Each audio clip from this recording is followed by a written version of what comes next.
Let's go to Orlando. Let's go to the bounce house. Gus Malzahn was not pleased after last season. It was his first under 500 season as a college head coach. He felt like they weren't ready for the Big 12. He blamed himself for not making them deep enough to compete in the Big 12.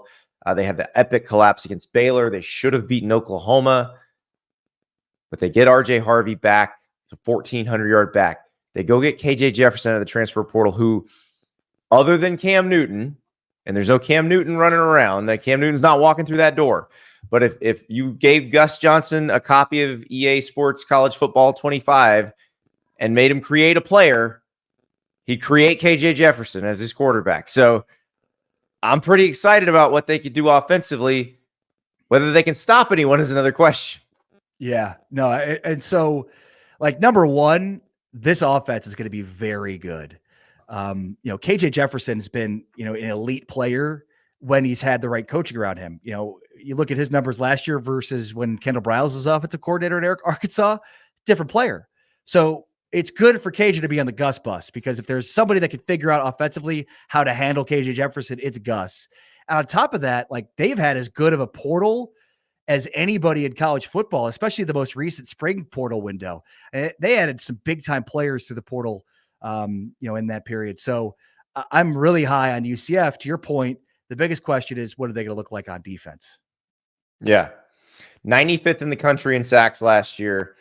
They've got to get more pressure on the quarterback. They've got to be able to, and I think that's probably why they were so bad against the pass. Yeah. But as you said, in this league, you're not going to have teams trying to throw all over you, except for a few. Now it's teams trying to run all over you. UCF is one of those teams that will try to run all over you. So that's the thing is, non-conference, they have a very interesting one where they go to Gainesville. That's one I think the Florida people are much more worried about than the UCF people, because if UCF loses that game, whatever. If they beat Florida, it's an existential crisis in Gainesville. And oh, by the way, KJ Jefferson beat Florida last year in the Swamp with a worse Arkansas team than this UCF team by far.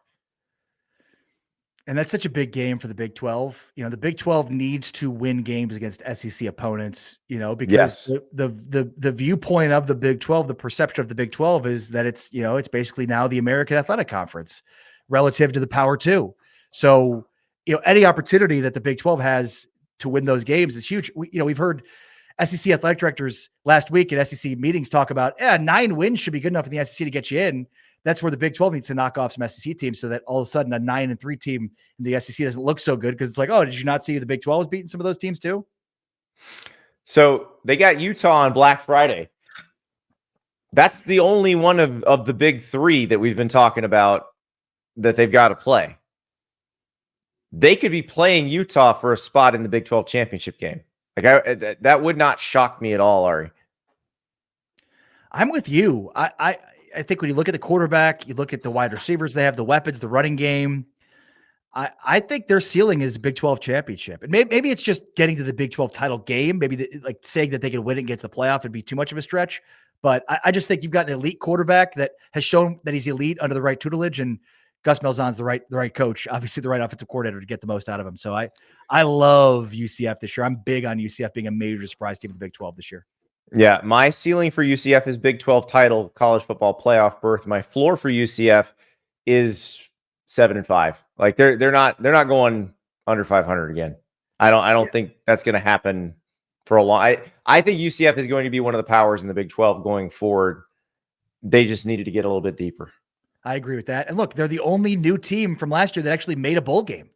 So it's funny because it was such a bad year for them, because historically they just don't lose a lot of games in the same season. They haven't, especially recently.